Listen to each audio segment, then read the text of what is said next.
and into Auburn, Boulevard Park, Geneva. This is where we're seeing some of that rotation at the moment.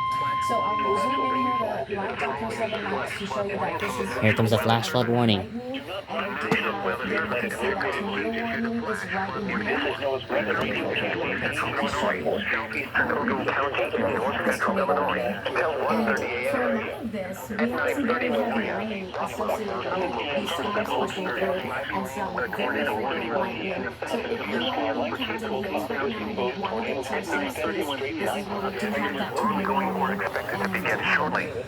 We'll zoom out a little bit to show you that this is a very wide area, so we might be in the vicinity of it is pouring rain where I am, and it is very windy. It's best to stay inside. So we'll take a look outside and see what Locations that will experience flash flooding include Dixon, Rochelle, okay, so we have some heavy rain there.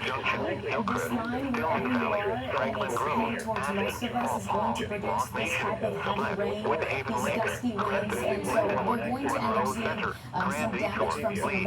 Again, right now we do have that tornado warning in effect until 10 p.m., so we've got about another 30 minutes of this. So this is moving pretty fast. I'll zoom in here to show you the areas that are under that tornado warning. So this line of showers and thunderstorms is producing these little spin ups. So typically on velocity, we can tell sometimes with these very